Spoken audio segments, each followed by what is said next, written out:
السلام علیکم ورحمۃ اللہ وبرکاتہ۔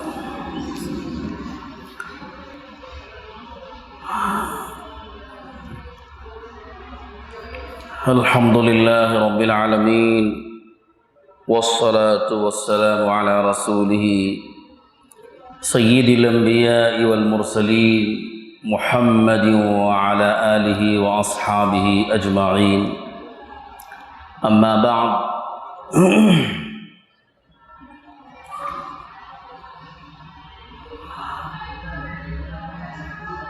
فأعوذ باللہ من الشیطان الرجیم،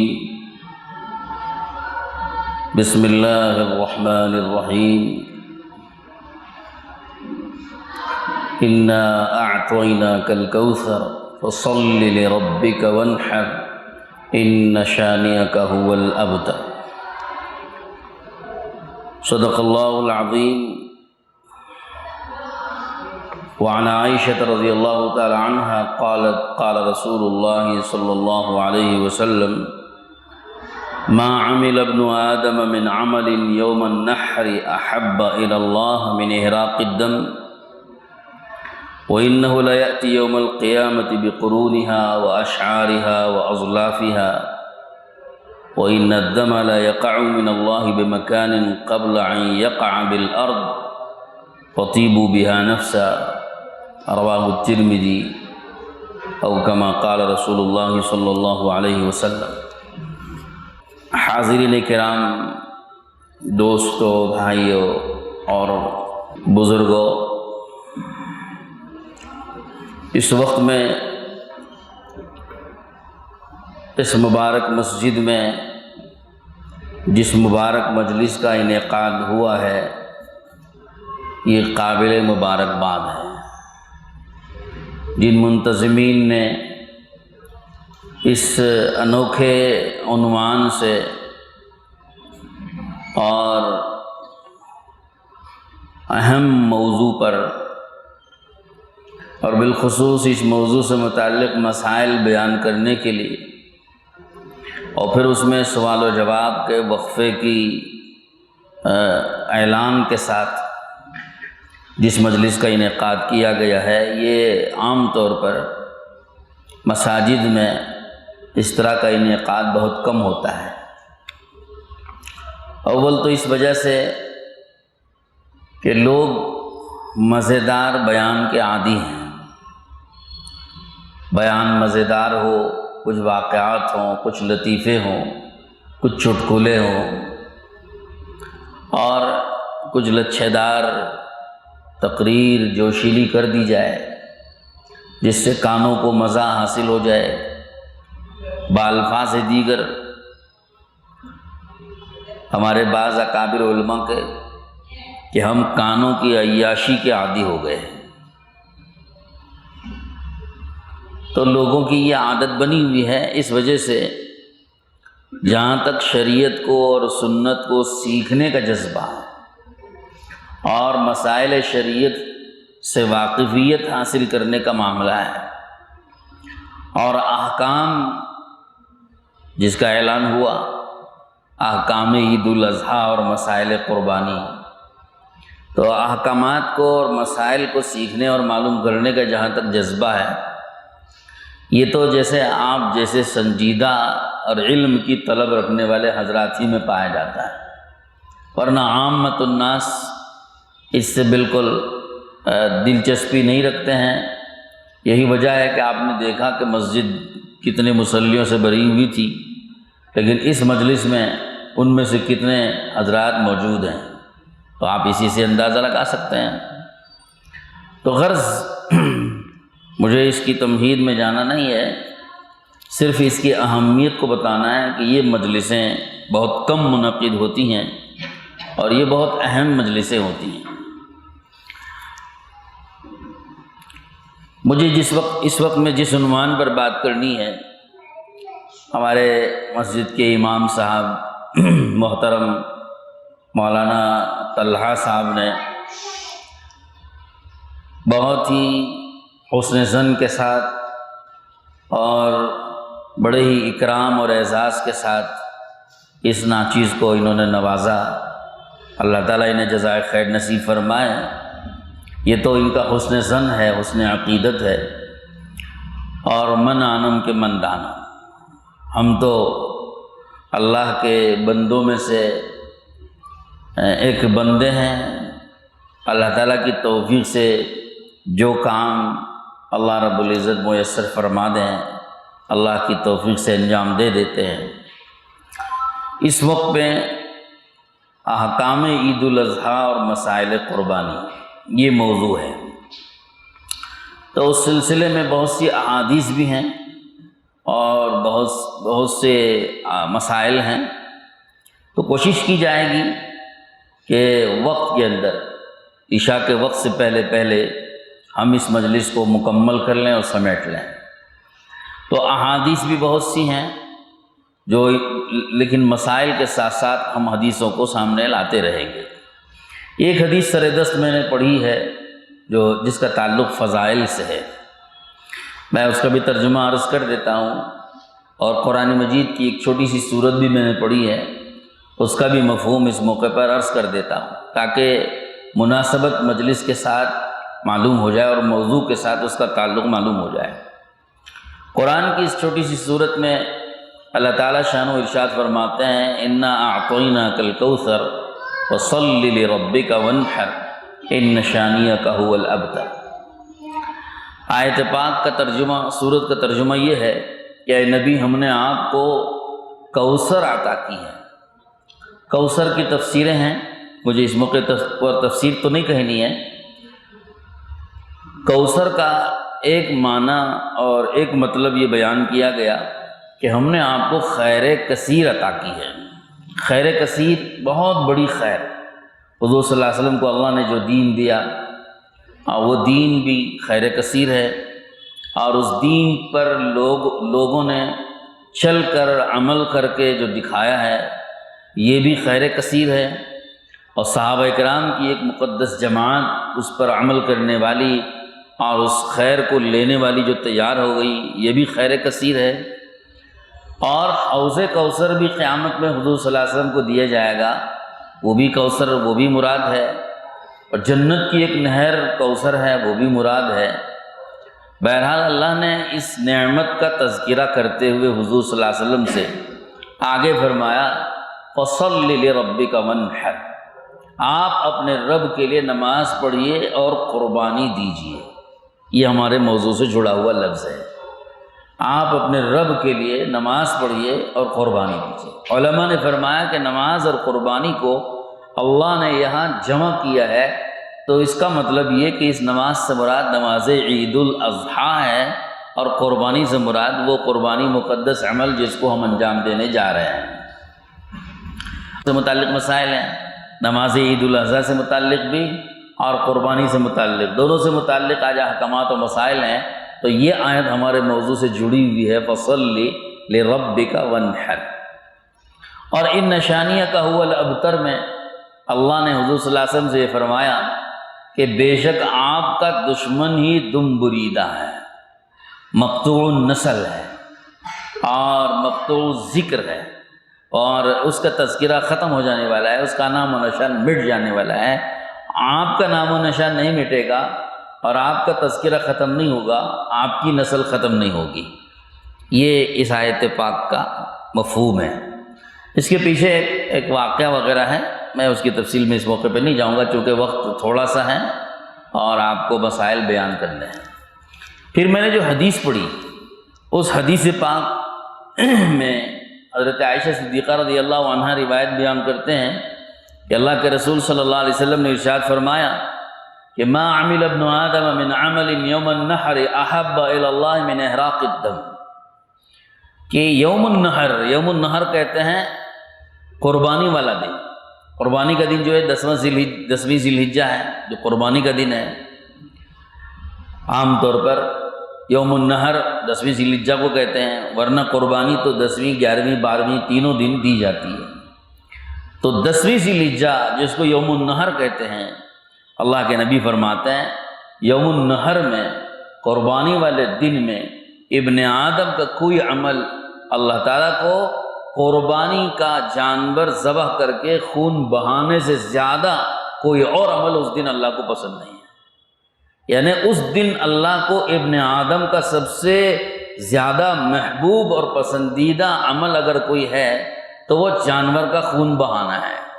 تو جتنا کثرت سے جانور کے خون بہائے جائیں گے اللہ کے نام پر، اللہ کو اس دن اتنا ہی زیادہ ابن آدم کا عمل پسند آئے گا۔ آپ اس دن نوافل پڑھ رہے ہیں، صدقہ خیرات کر رہے ہیں، یا آپ قرآن پاک کی تلاوت کر رہے ہیں، تو یہ عمل اپنی جگہ ہے، اور اس کے وقت، اس کا موقع، اس کی فرصت آپ کو سال بھر ہے، لیکن اس دن قرآن کی تلاوت سے، قرآن اور نماز کے پڑھنے سے اور صدقہ خیرات کی کرنے سے سب سے زیادہ اگر کوئی عمل اللہ کو پسند ہے تو وہ جانور ذبح کرنا ہے اللہ کے نام پر۔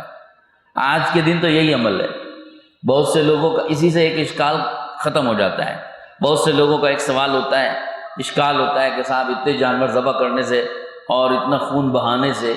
اور اس طرح سے گوشت تقسیم کرنے سے کیا فائدہ ہے؟ اتنے جبکہ پکڑا ادھر سے ادھر جو ہے جانوروں کو پکڑا جا رہا ہے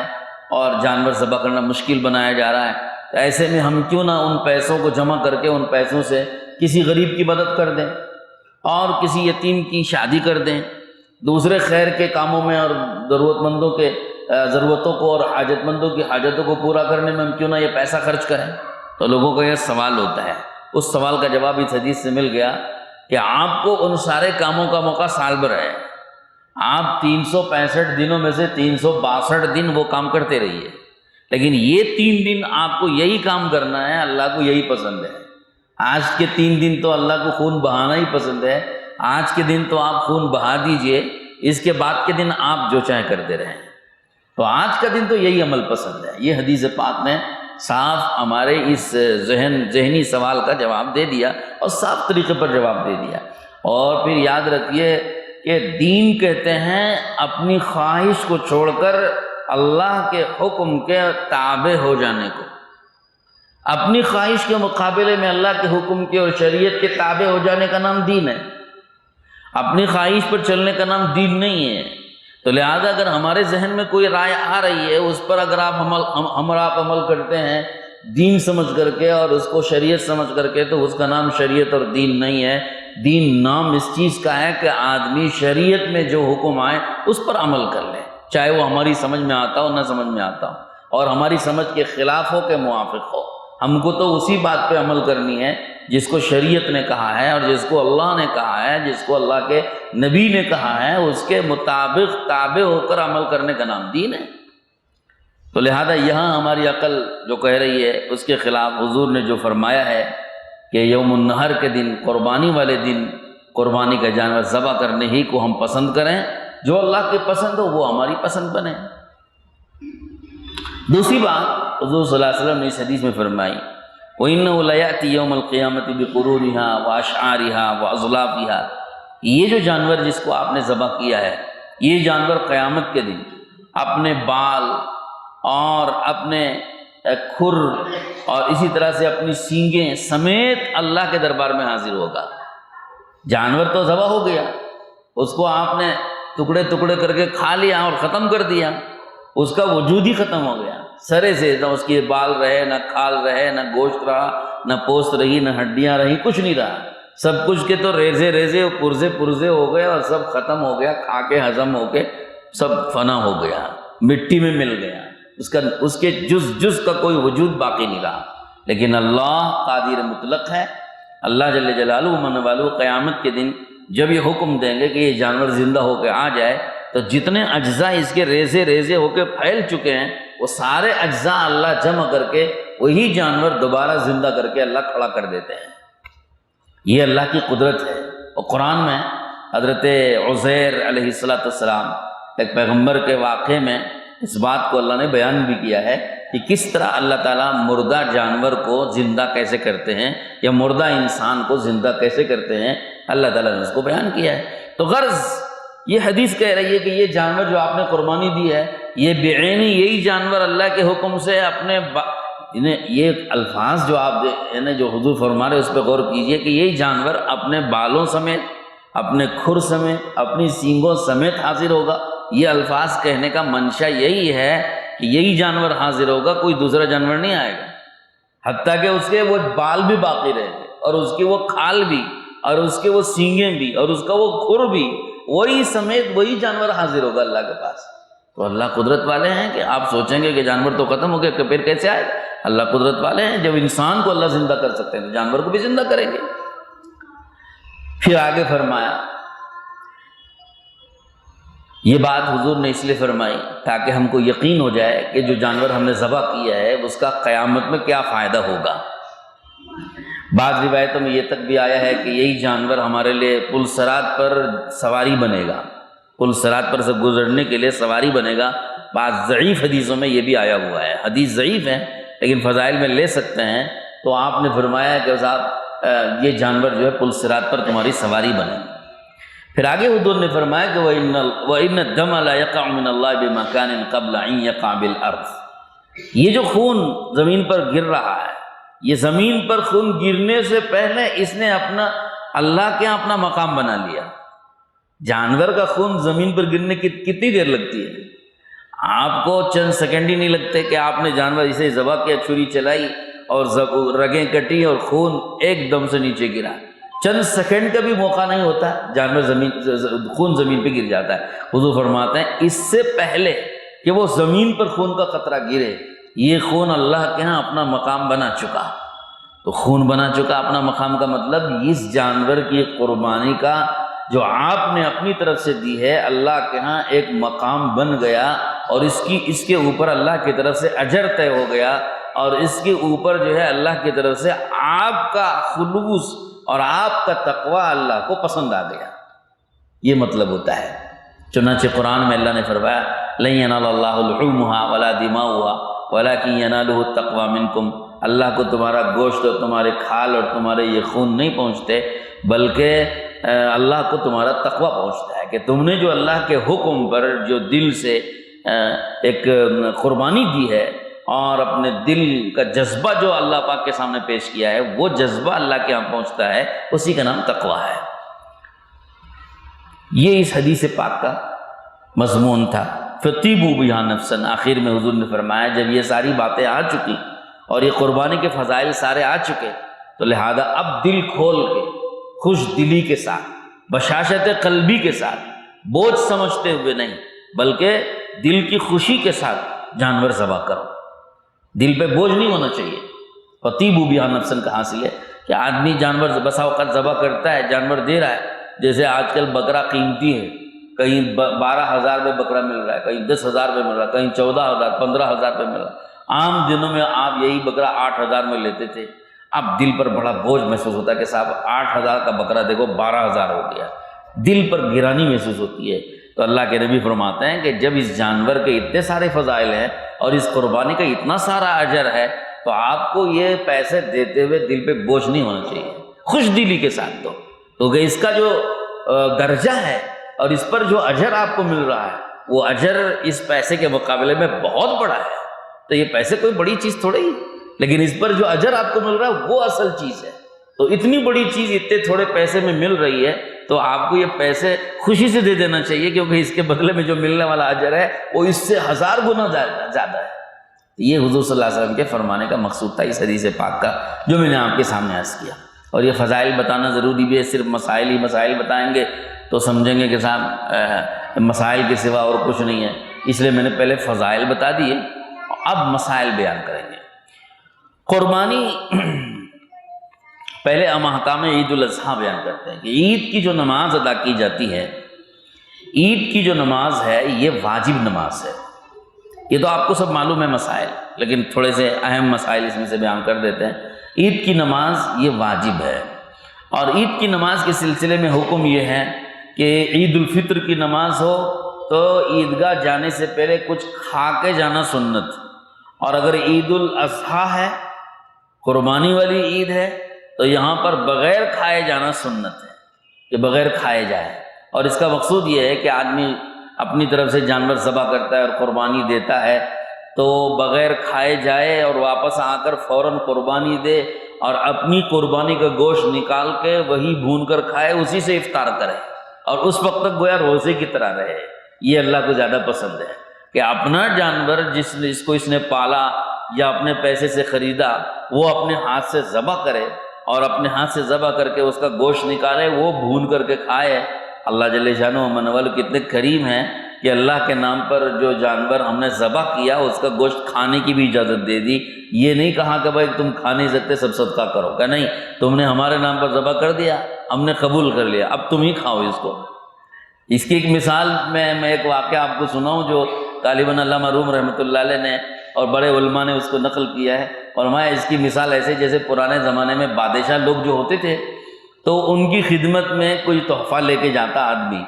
تو بادشاہ لوگوں کو تحفے کی کیا ضرورت، ان کے پاس تو اس سے ہزاروں گنا زیادہ تحفے اور مال و دولت سب موجود رہتی ہے، لیکن ایک آدمی تحفہ لے کے جاتا ہے اپنی خوشی کا اظہار کرنے کے لیے، اپنے تعلق کا اظہار کرنے کے لیے، تو بادشاہ لوگ اس کی دلداری کا خیال کرتے ہوئے اپنا ہاتھ صرف اس تحفے پہ رکھ دیتے ہیں کہ ہاں بھائی تمہارا تحفہ قبول ہو گیا، اب لے جاؤ تم ہی استعمال کرو، مجھے ضرورت نہیں، میرے پاس تو اللہ کا دیا ہوا بہت ہے، یہ تمہاری ضرورت ہے، تم کو چاہیے، یہ تم ہی استعمال کرو۔ ہاتھ رکھ دیتے ہیں کہ ہاتھ رکھنے کا مطلب ہے کہ تمہارا تحفہ ہم نے قبول کر لیا، باقی استعمال کی مجھے ضرورت نہیں، تم ہی استعمال کرو۔ پرانے زمانے میں بادشاہوں کے ہاں یہ بھی دستور ہوتا تھا، تو علماء نے اس واقعے کو نقل کر کے فرمایا کہ بھائی ہمارا حال بھی یہی ہے کہ قربانی کا گوشت ہم نے اللہ کے نام پہ جانور ذبح کیا اور اللہ نے کہا ٹھیک ہے یہ خون گرنے سے پہلے یہ قربانی قبول ہو گئی، ہم نے قبول کر لیا، ہم نے پسند کر لیا، تمہارا تقویٰ، تمہاری طہارت، تمہاری دینداری اور تمہاری یہ قربانی اور جذبہ سب ہم نے قبول کر لیا، اب یہ گوشت تمہارا ہے، تم کھاؤ، ہدیہ قبول ہو گیا، تم کھاؤ گوشت۔ تو یہ مثال ایسے، تو غرض جانور کا گوشت عید الاضحیٰ کو جانے سے پہلے، یہاں یہ لفظ بھی میں درست کر دوں، بہت سے لوگ عید الضحیٰ پڑھتے ہیں۔ ہمارے حضرت مفتی محمود الحسن گنگوہی رحمۃ اللہ علیہ نے فرمایا ہے عید الضحیٰ کا لفظ صحیح نہیں ہے، بلکہ عید الاضحیٰ کا لفظ صحیح ہے۔ ضحیٰ کے معنی دوپہر کے وقت کے آتے ہیں، چاشت کے وقت کے، عید الضحیٰ کا معنی کیا بنا؟ چاشت کے وقت کی عید کی نماز تو آپ نے اشراق میں پڑھی ہے، تو آپ نے تو عید کی نماز اشراق میں پڑھی ہے، تو چاشت کے وقت کہاں پڑھی؟ تو اس لیے عید الضحیٰ کہنا یہ لفظ صحیح نہیں ہے۔ اضحیٰ جو ہے وہ قربانی کو کرتے ہیں، اضحیٰ، اور اسی کی جمع اضاحی، قربانی کے جانور، قربانیاں، تو عید الاضحیٰ کا مطلب قربانی والی عید، تو یہ لفظ صحیح ہوا۔ تو اس لیے آئندہ یہ لفظ صحیح کر لینا چاہیے، عید الضحیٰ بہت سے حضرات بولتے ہیں، تو یہ عید الاضحیٰ عید الضحیٰ نہیں ہے، عید الاضحیٰ ہے۔ تو غرض عید الاضحیٰ کو جانے سے پہلے کچھ کھائے بغیر جانا اور واپس آ کر اپنا جانور خود ذبح کر کے اس کا گوشت نکال کے بھون کر کھانا، یہ سنت ہے، حضور صلی اللہ علیہ وسلم کی سنت۔ اس سنت پر عمل آج کل بہت کم ہو گیا ہے، لوگ شوگر پیشنٹ ہونے کا بہانہ کرتے ہیں اور کچھ بھوک کا بہانہ کرتے ہیں، برداشت نہیں کرتے اور جلدی سے کچھ جو ملا وہ کھا لیتے ہیں، اپنی قربانی کا جب موقع ملا وہ قربانی دیتے ہیں، اپنا جانور جب چاہتے ہیں جب ذبح کر لیتے ہیں، حالانکہ یہ سنت کے خلاف ہے۔ سنت یہ ہے کہ عید کے فوراً بعد اپنا جانور ذبح کر کے اس کا گوشت خود کھائیں، یہ سنت ہے، سنت پر عمل کرنے کی کوشش کرنا چاہیے۔ عید الاضحیٰ میں 6 زائد تکبیریں کہی جاتی ہیں، یہ بھی آپ کو معلوم ہے۔ 6 زائد تکبیریں جو ہیں یہ تکبیرات واجب ہیں، پہلی رکعت میں 3 تکبیریں، دوسری رکعت میں 3 تکبیریں کہی جاتی ہیں، یہ تینوں تکبیریں واجب تکبیرات ہیں۔ اگر یہ تکبیرات چھوٹ گئیں تو نماز نہیں ہوتی ہے، کیونکہ واجب چھوٹ گیا ہے، واجب چھوٹ جانے سے نماز میں خلل واقع ہوتا ہے، اور جہاں چونکہ اس میں واجب چھوٹ جانے پر سجدہ سہو واجب ہوتا ہے، اب عید کی نماز میں مجمع نیا ہوتا ہے تو ایسے موقعوں پر سجدہ سہو بھی ساقط ہو جاتا ہے، اس لیے نماز تو ہو جائے گی مگر ناقص ہوگی۔ ہاں، اس لیے فرمایا علماء نے کہ بھئی اگر تکبیرات چھوٹ جائیں تو کیا کریں، تو زیادہ پریشان ہونے کی ضرورت نہیں ہے۔ اگر پہلی رکعت میں تکبیرات چھوٹ گئیں، مثلا جیسے قرات سے پہلے تکبیرات کہی جاتی ہیں، اب بھولے سے امام صاحب نے قرات شروع کر دی، بعد میں یاد آیا کہ وہ تکبیرات تو نہیں کہیں، تو پھر یاد آنے پر تکبیرات کہہ سکتے ہیں، تکبیرات دہرا سکتے ہیں، یہ تکبیرات آپ کہہ دیجئے اور پھر آگے چالو کر دیجئے، قرات چالو کر دیں۔ تو تکبیرات، بلکہ قرات ختم کرنے پر بھی تکبیرات کہی جا سکتی ہیں ایسی صورت میں۔ اگر اس وقت میں بھی یاد نہیں آیا، رکوع میں یاد آیا تو علماء نے یہ تک اجازت دے دی کہ بھائی رکوع میں ہی تکبیرات کہہ لو، ہاتھ اٹھائے بغیر تکبیر کہہ لو، لیکن عام طور پر لوگ ان مسائل کو جانتے ہی نہیں۔ اگر رکوع میں جا کر کوئی تکبیرات تو امام صاحب بولنے لگے اللہ اکبر، تو پیچھے لوگ کنفیوز ہو جاتے ہیں، سب جو ہے کھڑے ہو جائیں گے، سب تکبیرات سمجھتے ہی نہیں لوگ۔ مسائل سے ناواقفیت کی وجہ سے یہ پریشانی ہوتی ہے، اس لیے کہتا ہیں بھائی مسائل سے واقف رہنا چاہیے کہ اگر تکبیرات چھوڑ گئی اتفاق سے قرات سے پہلے تو قرات کی بات کر لو، اس میں بھی یاد نہیں آیا، رکوع میں یاد ہے، رکوع میں پڑھ لو، اور اگر رکوع سے بھی اٹھ گئے تو بھی اجازت ہے، ہاں تو اور اگلی رکعت میں بھی اس کی دہرانے کی اجازت دے دی گئی، اور اگلی رکعت میں قرات کے بعد تکبیرات کہنا ہے۔ اگر مان لیجئے کہ قرات کے بعد تکبیرات کہنا تھا، وہ تکبیرات یاد نہیں ہے، رکوع میں چلے گئے، تو فرمایا کہ بھائی رکوع میں تکبیرات آپ کہہ سکتے ہیں۔ تو غرض تکبیرات چھوٹ جائیں، ایک وقت میں چھوٹ جائیں تو دوسرے وقت میں تکبیرات کہہ کر کے نماز مکمل کی جا سکتی ہے، لوگوں کو زیادہ پریشان ہونے کی ضرورت نہیں ہے۔ یہ ضروری اور اہم مسائل تھے عید الاضحیٰ سے متعلق۔ اور عید الاضحیٰ میں ایک چیز سنت ہے جس کا اہتمام عام طور پر نہیں ہو رہا ہے، وہ سنت یہ ہے کہ گھر سے نکلتے ہوئے عیدگاہ پہنچنے تک راستے میں تکبیر کہتے ہوئے جانا، جو تکبیر تشریق ہے، اللہ اکبر لا الہ الا اللہ اللہ اکبر وللہ الحمد، یہ جو تکبیر تشریق ہے، یہ تکبیر تشریق عید الاضحیٰ میں بلند آواز سے راستے بھر میں کہتے ہوئے جانا سنت ہے، اور اس کا مقصود اسلام کا ایک اعلان ہے، اور اسلام کا ایک اظہار ہے، اور اسلام کے چونکہ یہ اسلام کے شعار میں سے ہے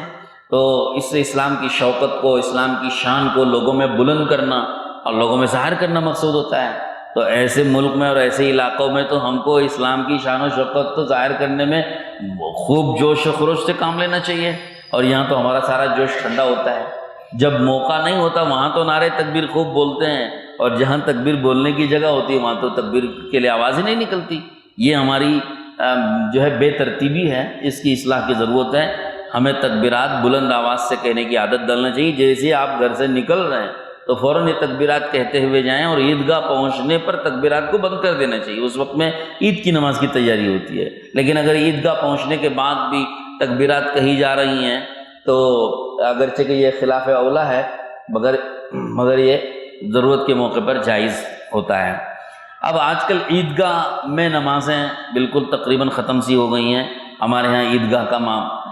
جو ہے ماحول ہی نہیں رہا، اور عیدگاہ بھی تقریباً ختم ہوتے چلے گئے، جو بڑے بڑے عیدگاہ تھے وہ بند ہوتے چلے گئے، اور شہروں میں لوگوں میں یہ جذبہ بھی نہیں رہا ہے آج کل کہ بھائی ہمارا عیدگاہ باقی رہنا چاہیے اور عید کی نماز ایک بڑے میدان میں ادا کرنا چاہیے۔ جذبے بھی لوگوں کے ختم ہوتے چلے گئے، اس لیے کہ سہولت پسند ہو گئے لوگ۔ سہولت پسند یہ کہ بھائی مسجد میں جگہ موجود ہے، مسجد میں نماز پڑھ لو، حالانکہ مسجد میں نماز پڑھنا عیدگاہ کے ہوتے ہوئے یہ جو ہے پسندیدہ نہیں ہے، یہ پسندیدہ نہیں ہے۔ عیدگاہ موجود ہے تو عیدگاہ میں نماز پڑھنا چاہیے، اور عیدگاہ نہیں ہے تو کوئی بڑا میدان ملا ہوا ہے، بڑا میدان موجود ہے، وہاں نماز پڑھنا چاہیے۔ اس سے اسلام کی شان اور اسلام کی شوقت کو ظاہر کیا جاتا ہے، اور اس کو چھوڑ کر کے عیدگاہوں کو چھوڑ کر لوگ اب مسجدوں میں نماز پڑھنے لگ گئے۔ اب مسجدوں کا بھی حال ایسا ہو گیا کہ مسجدیں گلی گلی میں مسجدیں ہیں، سہولتوں کے لیے لوگ ایک ایک گلی میں چھوٹی چھوٹی مسجدیں، مصلے بھی بنا لیے ہیں لوگ۔ تو لوگ اتنے سہولت پسند ہو گئے ہیں کہ شہر میں محلے میں بڑی مسجد موجود ہے، جامع مسجد موجود ہے، کئی فلور مسجد موجود ہیں، اس میں جگہ خالی رہتی ہے، اس کو خالی رکھ کر چھوٹے چھوٹے مصلے میں اور چھوٹے چھوٹے مسجدوں میں نماز پڑھ لیتے ہیں۔ یہ بالکل سنت کے خلاف ہے، یہ طریقہ بالکل سنت کے خلاف ہے، اس کی بھی اصلاح کرنی چاہیے۔ نماز عید کو تو بڑے مجمع میں ادا کرنا سنت ہے، تو لہذا جس محلے میں بڑی مسجد موجود ہو، اس مسجد میں جگہ بھی موجود ہو تو وہاں جا کے نماز ادا کرنا چاہیے۔ چھوٹی چھوٹی مسجدوں میں یا مصلے میں نماز ادا کرنا یہ سنت کے خلاف عمل کرنا ہے۔ بعض علماء نے تو اس کو نماز کا درست نہ ہونا ہی قرار دے دیا۔ بعض علماء کے نزدیک اس سے نماز ہوتی ہی نہیں، عیدگاہ میں نماز ادا کرنا چاہیے۔ بہرحال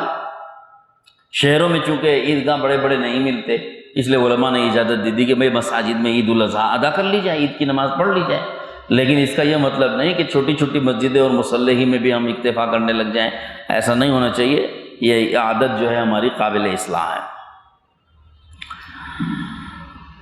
اب آگے میں قربانی کے مسائل بیان کر دوں، عید کے ضروری مسائل کافی ہیں۔ قربانی جو ہے یہ اس کا حکم ہمارے نزدیک واجب ہے، قربانی جو ہے وہ واجب ہے۔ اور واجب کس پر ہے؟ واجب ہے ہر اس شخص پر جس کی ملکیت میں 52.5 تولہ چاندی کی مالیت موجود ہو۔ 52.5 تولہ چاندی کی آج کل قیمت جو ہے وہ ہم نے رمضان میں جو حساب لگایا تھا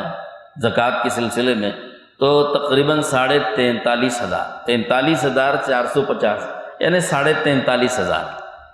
40 پر 3,500 کے قریب قیمت بیٹھ رہی تھی۔ آج آپ اندازہ کر کے دیکھ لیجئے، ہم آپ کو نصاب بتا دیتے ہیں 612 گرام 360 ملی گرام، یہ آپ نوٹ کر کے رکھ لیں، 612 گرام 360 ملی گرام چاندی۔ اس چاندی کی عید الاضحیٰ کے دن، ضحیٰ میرا بھی لفظ نکل گیا، عید الاضحیٰ کے دن اتنی قیمت کی چاندی، اتنی مقدار کی چاندی کی قیمت کیا ہوگی؟ آپ عید الاضحیٰ کے دن معلوم کر لیجئے بازار میں قیمت۔ عید الاضحیٰ کے دن 612 گرام 360 ملی گرام چاندی کی کیا قیمت بیٹھ رہی ہے؟ مان لیجئے مثال کے طور پر 42,000 روپے بنتے ہیں۔ 42,000 روپے کا مال اگر آپ کے پاس اس دن موجود ہے، اس دن، تو پھر قربانی واجب ہے۔ ایک دن پہلے آیا ہو، اسی دن آیا ہو، اس سے کوئی بحث نہیں، سال اس پر گزرا ہو نہ گزرا ہو، اس سے کوئی بحث نہیں۔ 52.5 تولہ چاندی کی جتنی قیمت بیٹھتی ہے اس قیمت کا مال اگر آپ کے پاس اس دن موجود ہے تو قربانی واجب ہے۔ اس سے ایک دن پہلے تک تھا، آج موجود نہیں ہے تو قربانی واجب نہیں ہے۔ آج کا دن، کل کا دن، پرسوں کا دن، 3 دن قربانی والے دن ہیں، ان 3 دنوں میں کسی بھی دن اتنی مالیت کا مال آپ کے پاس آ گیا تو قربانی واجب ہے۔ مان لیجئے کہ ان 3 دنوں میں نہیں تھا، 3 دنوں کے بعد اتنی مالیت کا مال آیا تو قربانی واجب نہیں،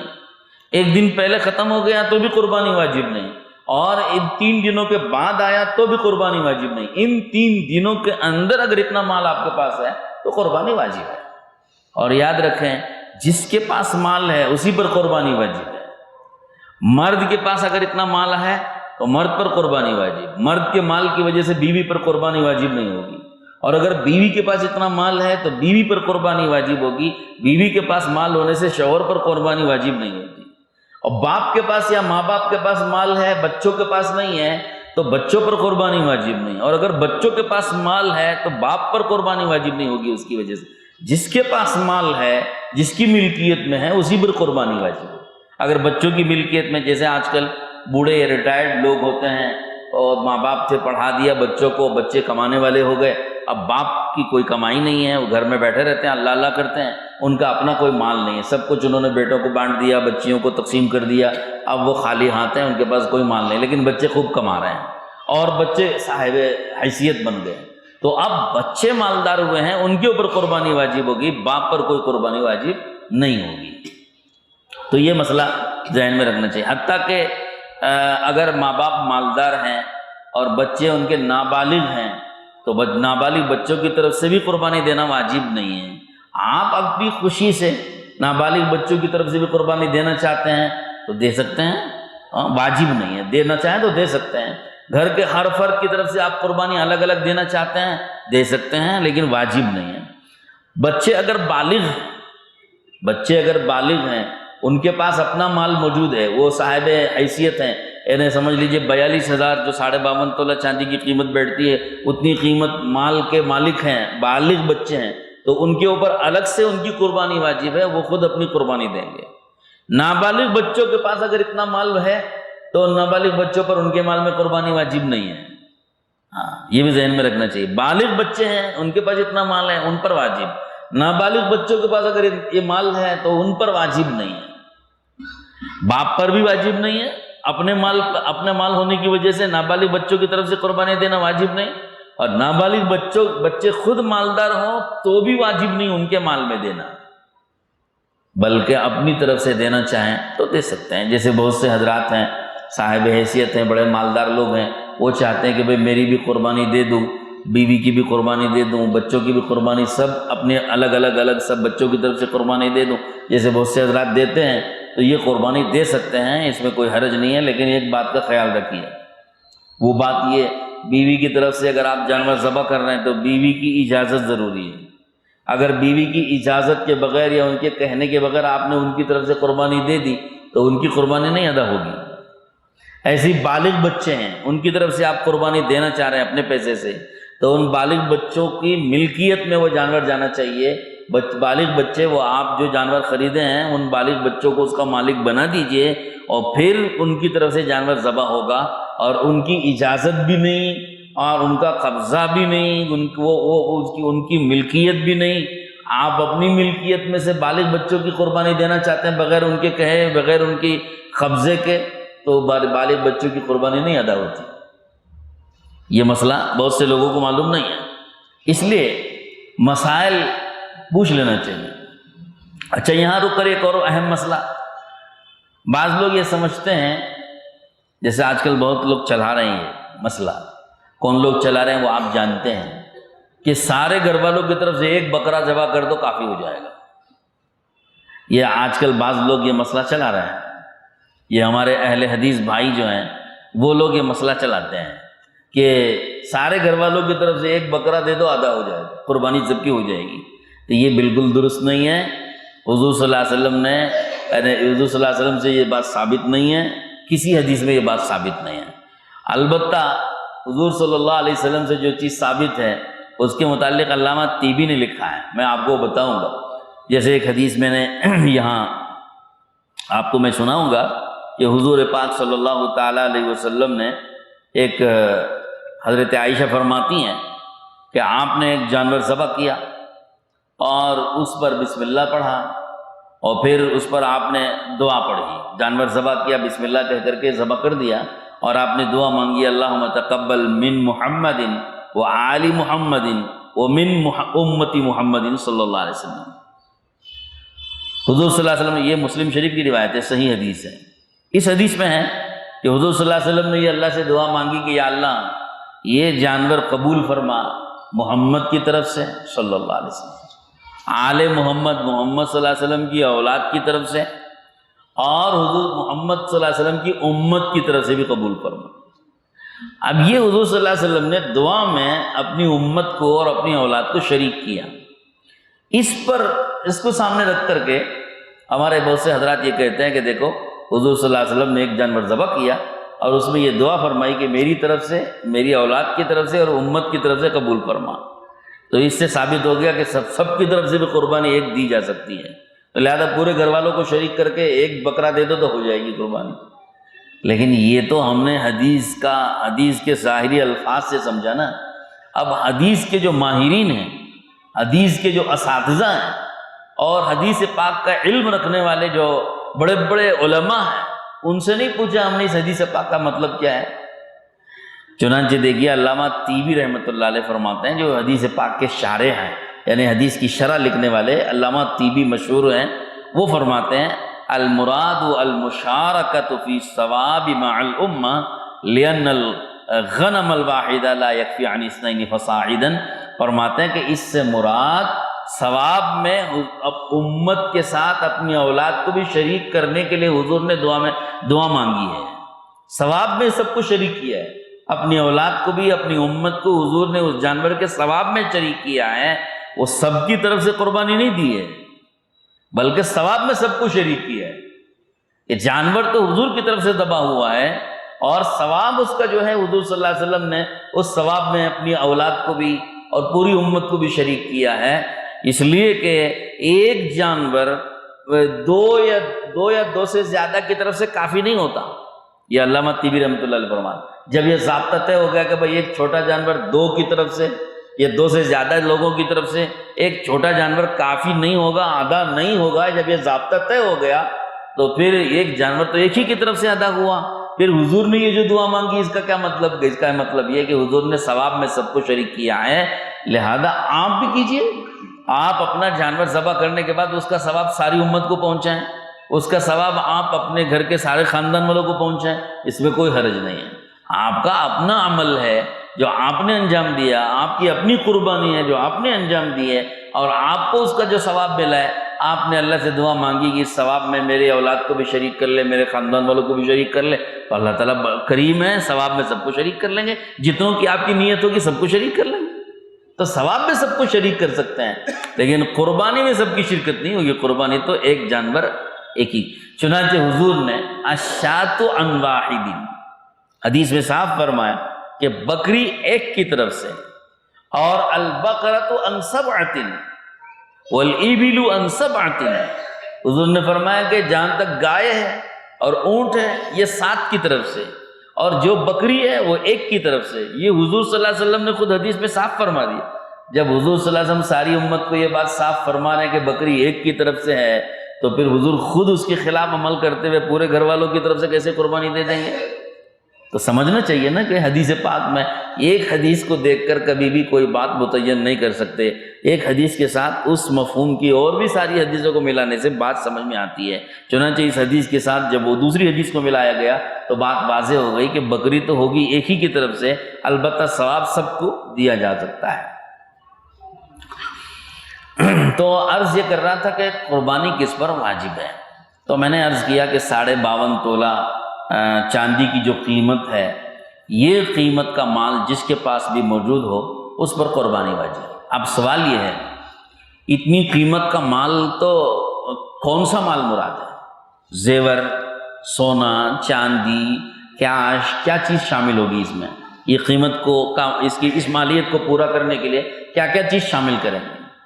تو یہاں ذرا سا ایک اہم مسئلہ میں آپ کو بتانا چاہ رہا ہوں، شاید آپ نے سنا نہیں سنا مجھے نہیں پتہ ہے، لیکن آپ میری سن لیجئے، پھر آپ سوچئے کہ یہ آپ کو معلوم ہے، پہلے سے معلوم تھا کہ نہیں معلوم تھا۔ وہ یہ ہے کہ جہاں تک زکوٰۃ کا مسئلہ ہے، زکوٰۃ کے مسئلے میں 42,500 یا 43,000 43,500 کی جو مالیت ہے، وہ مالیت کو پورا کرنے میں سونا، چاندی، کیش روپیے یا بینک میں رکھا ہوا روپیہ یا کسی سے آنے والا قرضہ، مال تجارت، یہ بہت ساری چیزوں کو شامل کریں گے۔ ضرورت سے زائد جو سامان گھر میں رہتا ہے اس کو نہیں شامل کریں گے۔ ضرورت سے زائد آپ کے گھر میں سامان پڑا ہوا ہے، برتن، ضرورت سے زائد بہت سارے برتن پڑے، وہ اس میں نہیں شامل کریں گے۔ ضرورت سے زائد آپ کے پاس سواریاں پڑی ہوئی ہیں، ایک سواری آپ کی ضرورت کے لیے کافی ہے، 2-3 سواریاں ضرورت سے زائد پڑی ہوئی ہیں، وہ بھی نہیں شامل کریں گے۔ ضرورت سے زائد مکانات آپ کے پاس ہیں، ایک مکان رہنے کے لیے آپ کے لیے کافی تھا، اس کے علاوہ بھی مکان آپ نے بنگلور میں ایک بنا رکھا ہے، مدراس میں ایک بنا رکھا ہے، اوٹی میں ایک بنا رکھا ہے، آپ نے اپنی ضرورت کے لیے مکان، تو وہ ضرورت سے زائد مکان ہے آپ کے لیے، وہ بھی نہیں شامل کریں گے اس میں۔ تو زکوٰۃ کے مسئلے میں یہ 43,500 کا نصاب پورا کرنے کے لیے ضرورت سے زائد چیزوں کو نہیں شامل کرتے، بلکہ اس کے علاوہ جو چیزیں ہیں جو میں نے عرض کیا کہ سونا ہے، چاندی ہے اور روپے پیسے ہیں، مال تجارت ہے، یہ چیزیں شامل کریں۔ لیکن قربانی کے واجب ہونے کے سلسلے میں یہ ضرورت سے زائد جو سامان ہے نا، یہ بھی شامل کریں، اس کی بھی قیمت لگے گی۔ آپ کے پاس ضرورت سے زائد گھر میں کپڑے ہیں، وہ بھی شامل کرو۔ آپ کی ضرورت کے لیے کپڑے کتنے جوڑے چاہیے؟ 5 جوڑے 4 جوڑے چاہیے، کافی ہے، آپ کی ضرورت پوری ہو گئی۔ اب کسی نے 50 جوڑے گھر میں جمع کر رکھے ہیں، تو اس کا مطلب یہ کہ آپ کے پاس 45 جوڑے زائد ہیں، ضرورت سے زائد، وہ سب کی قیمت لگاؤ، یہاں کاؤنٹ کرو، شامل کرو۔ ضرورت سے زائد فرنیچر گھر میں پڑا ہوا ہے، ضرورت پوری کرنے کے لیے فرنیچر جتنا چاہیے اتنا تو ہے، اس سے زائد فرنیچر ویسٹ پڑا ہوا ہے، وہ بھی شامل کرو۔ ضرورت سے زائد برتن پڑے ہوئے ہیں، بعض لوگوں کے پاس گھروں میں برتن ایسے پڑے رہتے ہیں کہ سال بھر میں کبھی یوز نہیں ہوتے، مرنے کے وقت میں پانی گرم کرنے کے لیے یوز ہوتے ہیں، ایسے برتن بھی پڑے ہوئے ہیں لوگوں کے پاس، سال بھر میں کیا زندگی بھر بھی یوز نہیں ہوتے، اب ان برتنوں کی بھی قیمت لگا کے اسے بھی شامل کرو۔ ضرورت سے زائد سواریاں پڑی ہوئی ہیں، اس کی بھی قیمت لگا کے وہ بھی شامل کرو۔ یہ سب شامل کر کے اگر 43.5 روپے پورے ہو گئے، آپ کے اوپر قربانی واجب ہو گئی۔ زیور نہیں ہے، سونا بھی نہیں ہے، چاندی بھی نہیں ہے، بینک میں بھی پیسے نہیں ہیں، کوئی کیش بھی آپ کے پاس نہیں ہے، لیکن یہ ضرورت سے زائد سامان سب ملاتے ہیں تو 43,500 روپے سے بڑھ کر ہے۔ ضرورت کا سامان نہیں شامل کر رہے، ضرورت سے زائد سامان، اب وہ سب ملا کے 43,500 پورے ہو گئے، آپ کے اوپر قربانی واجب ہو گئی۔ اب آپ بولو گے مولانا 43,500 کا مال اگر ہوا ضرورت سے زائد، ہمارے پاس کیش تو نہیں ہے، یہ سامان پڑا ہوا ہے، تو کیا یہ سامان بیچ کے قربانی دینا کیا؟ یہ آپ جانو، یہ سامان بیچ کر قربانی دیتے ہو یا کہیں سے قرضہ لے کے قربانی دیتے ہو، یہ آپ جانو، حکم تو یہی ہے کہ قربانی واجب ہے۔ آپ کے پاس پیسے ہیں نہیں ہیں پیسے، اس سے کوئی بحث نہیں، شریعت یہ نہیں جانتی، آپ کے پاس مال موجود ہے تو مال موجود ہے، قربانی واجب ہو گئی۔ اب قربانی کیسے ادا کرنا آپ جانو۔ بہت سے لوگ یہ بھی کہتے ہیں کہ صاحب 43,500 روپے کا تو یہ مال ہو گیا، اس پر قربانی واجب ہو گئی۔ اب قربانی واجب قربانی کو ہم دینا چاہتے ہیں تو بکرا تو 10,000 کا ملتا ہے، تو یہ تو 43,000 میں سے 10 نکل گئے تو یہاں اور کم ہو گیا مال۔ تو ہم کہتے ہیں کہ صاحب آپ کو کیا ضروری کہ بکرا ہی دو 10,000 کا، تو آپ 2,000 کا جو ہے جانور کا حصہ لے لیجئے، 7واں حصہ 2,000 2,500 کا جو ہے 7واں حصہ لے کر قربانی دیجئے۔ آپ کو کس نے کہا کہ بھائی 10,000 کا ہی بکرا دیجئے آپ؟ تو غرض قربانی بہرحال واجب ہے۔ اب قربانی جو واجب ہے اس کو ہمیں اپنی ذمے سے ادا کرنا ہے اور خوش دلی سے ادا کرنا ہے۔ پیسے نہیں ہیں تو پیسوں کا انتظام کرنا ہے۔ اگر آدمی بیمار ہو جاتا ہے، بچوں کی شادی آ جاتی ہے یا کوئی اور ضرورت پڑتی ہے تو انتظام کرتا کہ نہیں کرتا؟ تو کرتا ہے۔ تو قربانی کا جو وجوب ہے وہ ادا کرنے کے لیے یا زکوٰۃ جو اس کا بھی انتظام کرے آدمی۔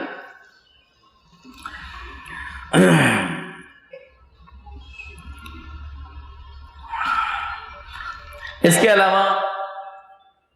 قربانی میں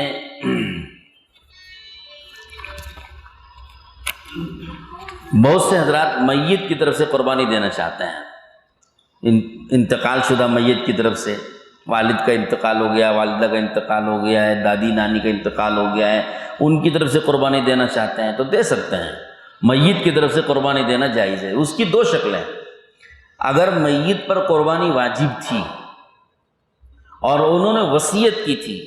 کہ بھائی میرے اوپر قربانی واجب تھی، میں دے نہیں سکا، لہذا میری طرف سے قربانی تم دے دو، وصیت کر کے گئے تھے، وہ قربانی اگر آپ دے رہے ہیں تو پھر یاد رکھ لیجئے کہ اس قربانی کا گوشت آپ نہیں کھا سکتے، یہ سارے کا سارا گوشت صدقہ کرنا واجب ہوگا، اور یہ عام طور پر ہوتا نہیں ہے ایسا۔ بہت سے لوگ وصیت کرنا بھی نہیں جانتے، قربانی واجب تھی، سالوں سالوں قربانی نہیں دی ہے، وصیت کیے بغیر دنیا سے چلے جاتے ہیں، اور لوگوں کو مسائل معلوم نہیں ہونے کی وجہ سے۔ اس لیے یہ صورت عام طور پہ بہت کم ہوتی ہے، لیکن بہت سے پڑھے لکھے تعلیم یافتہ لوگ ہوتے ہیں، ان کو یہ مسئلہ معلوم رہتا ہے کہ ہمارے اوپر قربانی واجب ہے اور ہم نے قربانی نہیں دی ہے، تو مرنے سے پہلے بچوں کو وصیت کر کے جاتے ہیں کہ پچھلے 2 سال سے میں قربانی نہیں دیا ہوں، 3 سال سے نہیں دیا ہوں، میری قربانی تم دے دو، وصیت کر کے جاتے ہیں۔ اب اگر وہ وصیت کر کے جا رہے ہیں تو اولاد پر وہ وصیت پوری کرنا واجب ہوتا ہے، اور وہ وصیت پوری کرنے کے لیے اپنا مال لگانا اولاد کو ضروری نہیں ہے۔ میت جو مال چھوڑ کے جا رہے ہیں اسی مال کے 1/3 میں، 1/3 میں وہ وصیت پوری کر لو، یہ اجازت ہے۔ اب اگر 1/3 میں وصیت پوری کرتے ہوئے قربانی دے رہے ہیں تو یاد رکھ لیجئے کہ وہ قربانی، اس کا سارے کا سارا گوشت صدقہ کرنا واجب ہے، وہ گوشت نہیں کھا سکتے۔ اب اگر دوسری صورت یہ ہے کہ قربانی میت کے پر واجب نہیں تھی یا واجب تھی مگر انہوں نے وصیت نہیں کی تھی، وہ چلے گئے، اب اولاد کو فکر ہو رہی ہے کہ اب میں اپنے فلاں کی طرف سے، باپ کی طرف سے، ماں کی طرف سے، نانا کی طرف سے بھی قربانی دے دوں، تو اپنے مال میں سے وہ قربانی دے سکتا ہے۔ تو اب اس میں عام طور پر نیت یہ کرتے ہیں کہ یہ جانور جو ہے والد صاحب فلاں کی طرف سے اللہ قبول فرما، تو ان کی طرف سے نام لے کے ذبح کر دیا گیا۔ تو اس میں یاد رکھ لیجئے یہ شرعی مسئلہ یہ ہے کہ جس آدمی نے اپنا پیسہ لگا کے وہ جانور خریدا ہے، وہ جانور اسی کی طرف سے قربان ہوتا ہے، ادا تو اسی کی طرف سے ہوتا ہے، البتہ اس کا ثواب والد صاحب کو پہنچ جاتا ہے، کیونکہ نیت والد صاحب کو ثواب پہنچانے کی تھی، والد صاحب کو ثواب پہنچ جاتا ہے۔ یہ ہے اصل جو شرعی اس کا جو جس کی جو صحیح صورت بنتی ہے وہ یہ بنتی ہے، اگرچہ آدمی نیت کر رہا ہے والد صاحب کی طرف سے، لیکن وہ ادا ہوگی اپنی ملکیت پر اپنی طرف سے، اور ثواب والد صاحب کو پہنچ جاتا ہے، تو اس میں کوئی حرج نہیں۔ اب ایسا جانور جب ذبح ہوگا اس کا گوشت آپ کھا سکتے ہیں، کیونکہ یہ قربانی ہے، صدقہ نہیں ہے، یہ قربانی ہے، آپ اپنے پیسے سے ذبح کر رہے ہیں، آپ کو آپ کی طرف سے وہ قربانی ہوئی ہے اور والد صاحب کو ثواب پہنچ رہا ہے، اور یہ نفل ہے اور اس کا گوشت کھایا جا سکتا ہے۔ لیکن بعض لوگ اس میں ایک کوتاہی کرتے ہیں۔ کوتاہی یہ ہوتی ہے، اس سال ہم نے ایک جانور خریدا تھا، اور گزشتہ سال ہم نے ایک جانور خریدا تھا اور وہ والد صاحب کی طرف سے دیا تھا، اس سال ہم ایک جانور خرید رہے ہیں اور وہ والدہ کی طرف سے دے رہے ہیں، تو ہر سال بدل بدل کے دیتے رہتے، ایک ہی جانور دے رہے ہیں ہر سال، لیکن ہر سال بدل بدل کے، ایک سال والد صاحب کی طرف سے، ایک سال والدہ کی طرف سے، ایک سال نانا کی طرف سے، ایک سال جو ہے نانی کی طرف سے، ایک مرتبہ حضور کی طرف سے۔ اپنی قربانی تو دے ہی نہیں رہے، اپنی قربانی چھوڑ کر یہ دوسرے تیسروں کی طرف سے دی جا رہی ہے، یہ طریقہ غلط ہے، یہ صحیح نہیں ہے۔ جب آپ مالدار ہیں، صاحب حیثیت ہیں، تو پھر قربانی آپ کو اپنی دے کر، اس سے زائد اگر آپ کے پاس مال ہے تو آپ کسی اور کو شامل کر سکتے ہیں، یعنی والد صاحب کی طرف سے، والدہ کی طرف سے، کسی کی طرف سے بھی آپ ایک اور جانور مزید خرید کر کے دیں، لیکن ایک جانور جو آپ دے رہے ہیں تو اس کو اپنی طرف سے دینا ضروری ہے۔ اپنی قربانی چھوڑ کر دوسروں کی طرف سے دینے سے اپنی قربانی نہیں ادا ہوتی، وہ تو ادا ہو جاتی ہے، جس کی طرف سے آپ دے رہے ہیں وہ تو ادا ہو گئی، مگر آپ کی باقی رہ جائے گی قرض، آپ کی قربانی باقی رہ جائے گی قرض۔ اس لیے علماء نے فرمایا اپنی قربانی دے کر مزید ایک جانور خرید کر کے یا حصہ لے کر دوسرے تیسروں کو آپ شریک کرنا چاہیں تو شریک کر سکتے ہیں، لیکن اپنی قربانی چھوڑنا نہیں چاہیے، اپنی قربانی ادا کرنا چاہیے۔ ایک مسئلہ اس میں یہ بھی ہے، بعض حضرات یہ پوچھتے ہیں کہ حضور صلی اللہ علیہ وسلم کی طرف سے قربانی دے سکتے کہ نہیں دے سکتے؟ تو حضور صلی اللہ علیہ وسلم کی طرف سے بھی قربانی دے سکتے ہیں۔ اہل سنت والجماعت کے نزدیک حضور کی طرف سے بھی قربانی دینے سے حضور اکرم صلی اللہ تعالیٰ علیہ وسلم کو اس کا اجر و ثواب پہنچ جاتا ہے، اور یہ حضور کا ہمارے اوپر حق ہے، اور حضور کی طرف سے قربانی دینا جائز ہے، بلکہ مستحب اور پسندیدہ اور بہت بڑے درجے کا ذریعہ ہے، اس سے بڑا درجہ حاصل ہوتا ہے۔ حضرت علی رضی اللہ تعالیٰ عنہ ہر سال جب تک تھے اپنا جانور بھی دیتے تھے، اور حضور صلی اللہ علیہ وسلم کی طرف سے بھی قربانی دیتے تھے ہر سال حضرت علی رضی، اس لیے کہ حضور صلی اللہ علیہ وسلم نے حضرت علی کو وصیت بھی فرمائی تھی، تو وصیت پوری کرتے تھے حضرت علی رضی اللہ عنہ۔ اور ظاہر سی بات ہے کہ اس میں بھی ایک مصلحت رہی ہے کہ حضور نے وصیت کر کے گویا یہ مسئلہ سمجھایا ہے کہ میری طرف سے بھی قربانی اگر امت دینا چاہے تو دے سکتی ہے، یہ گویا امت کو یہ مسئلہ سکھانے کے لیے حضرت علی کو گویا اس لیے حضور وصیت کر کے گئے۔ حضور کا حضرت علی کو وصیت کر کے جانا اس وجہ سے نہیں تھا کہ حضور کو ضرورت تھی اپنے قبر اطہر میں جانے کے بعد اجر و ثواب کی، اس لیے حضرت علی کو وصیت کر کے حضور گئے ہیں کہ تم مجھے ثواب پہنچاتے رہنا، مجھے ضرورت پڑے گی،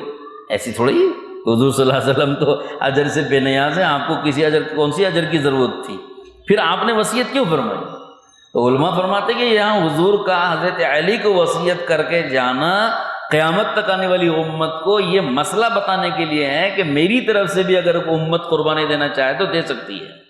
یہ مسئلہ سمجھانے کے لیے حضرت علی کو حضور وصیت کر کے گئے ہیں، اور حضرت علی اس پر عمل کرتے رہے، اور حضرت علی کا ایک عمل کرنا کافی ہے اس بات کی دلیل کے لیے کہ پوری امت میں سے کوئی شخص بھی حضور کی طرف سے قربانی دینا چاہے تو دے سکتا ہے، اس کی دلیل کے لیے حضرت علی کا ایک عمل کافی ہے۔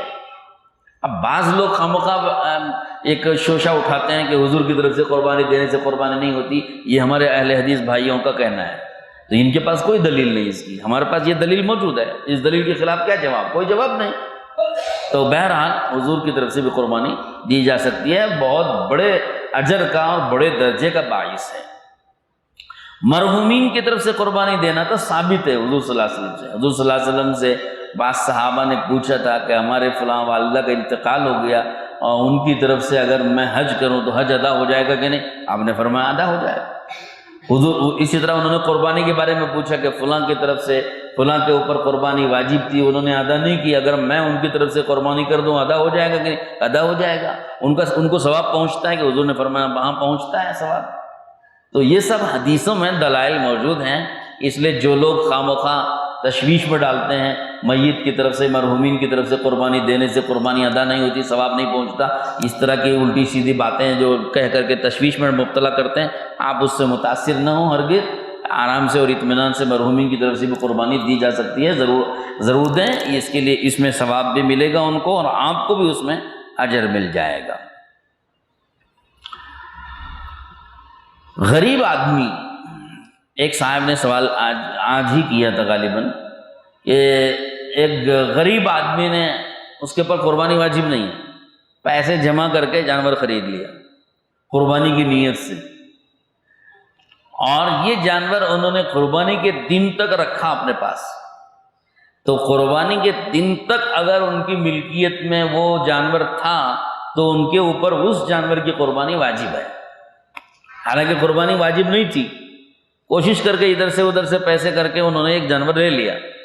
اور قربانی کا دن آ گیا تو اب ان کے اوپر قربانی واجب ہو گئی۔ مان لیجئے اگر وہ جانور مر گیا، جانور اگر مر گیا خدا نخواستہ، قربانی کا دن آنے سے پہلے جانور مر گیا تو بھی، اور اگر قربانی کا دن آنے کے بعد وہ جانور مر گیا تو بھی، دونوں صورتوں میں دوسرا جانور خرید کر قربانی دینا واجب نہیں ہے۔ وہ اس جانور کی قربانی واجب تھی اس جانور کو خریدنے کی وجہ سے، اگر وہ جانور ہے تو قربانی واجب ہے، اور اگر انہوں نے قربانی کا دن آنے سے پہلے ایک دن پہلے وہ جانور بیچ دیا، بیچ کے پیسے کھا لیا تو بھی جائز ہے ان کے لیے، اور دوسرا جانور خریدنا ان کے ذمہ واجب نہیں ہے۔ یہ تھوڑے سے مسائل ہیں۔ ایک صاحب نے پوچھا تھا، بلکہ گاؤں میں دیہاتوں میں ایسا ہوتا رہتا ہے کہ ایک جانور کو پال کے رکھتے ہیں سال بھر، غریب ہیں، جانور پال کے رکھے ہیں انہوں نے، قربانی کی نیت سے پالے ہیں، ایک دن پہلے جانور مر جاتا ہے، اب وہ پریشان ہوتے ہیں کہ ہم نے تو قربانی کی نیت سے، جیسے آج ایک صاحب نے سوال کیا کہ ہم نے 5 جانور خریدے تھے، اور 5 میں سے ایک جانور کے متعلق ہم نے نیت کی تھی کہ یہ والد صاحب کی طرف سے دیں گے، اتفاق سے وہ جانور مر گئے، ہم کیا کریں؟ یہ مسئلہ ہے۔ تو ہم نے ان کو بتایا کہ آپ نے 5 جانور خریدے تو 4 جانور کس کے ہیں؟ تو انہوں نے کہا ایک میرا ہے، ایک میری بیوی کا، اور ایک فلاں بچے کا، اور یہ کہ سب بہایت کا سب بہایت ہے۔ کہا ان کی طرف سے آپ وہ جانور ذبح کر دو، وہ جو والد کے نام سے دینے کے لیے آپ نے جانور خریدا تھا وہ مر گیا، تو مر گیا تو وہ قصہ ختم، اب اس کے بدل میں دوسرا جانور خرید کر کے ذبح کرنا آپ پر واجب نہیں ہے، کیونکہ والد صاحب پر قربانی واجب نہیں تھی اور انہوں نے وصیت بھی نہیں کی تھی، آپ نے اپنی طرف سے اس کو خریدا تھا تو آپ کے ذمہ ایک نفل تھا، وہ جانور مر گیا تو آپ کے اوپر واجب نہیں ہے، تو دوسرا جانور لینا۔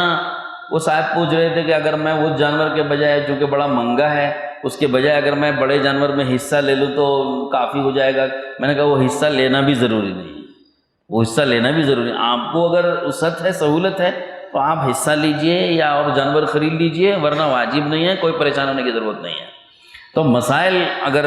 جانتے ہیں تو آسان ہوتا ہے، مگر مسائل نہیں جانتے تو کافی مشکلات کا سامنا کرنا پڑتا ہے۔ میں سمجھتا ہوں کہ کافی وقت ہمارا ہو رہا ہے، اور یہ اپنی طرف سے جتنا مجھے بتانا تھا، بہت ساری چیزیں چھوڑ کر اہم مسائل تو میں نے بتا دیے۔ اب آپ حضرات اس میں سے کچھ پوچھنا چاہیں تو پوچھ سکتے ہیں۔ قربانی کے دن جس طرح کچھ بھی کھائے بغیر نماز کیا کر کے وہی گھر کا کھانا بولے، اگر 11 کو دیا 12 کو دیا تو کیسا مسئلہ؟ وہی میں نے کہا نا کہ آج کل ہم بھوک برداشت کرتے نہیں ہیں، بیمار ہیں واقعتاً، کچھ لوگ تو واقعتاً بیمار ہوتے ہیں، روزہ رکھنے کی تو ہم کو عادت ہے نا، تو اگر صبح سے لے کے 10-11 بجے تک اگر ہم روزے کی طرح رہیں تو کوئی مشکل تو ہوتی نہیں ہے، لیکن کوئی پیشنٹ ہوتے ہیں تو ان کو مشکل ہوتی ہے۔ میرا صاحب 10 تاریخ کا آپ بول رہے ہیں، 11 کا اور 12 کا کیا ہے؟ اچھا 11 اور 12 کا ہے تو وہ تو گزر گیا وقت، جو سنت تھا وہ موقع چلا گیا۔ 10 تاریخ کا جو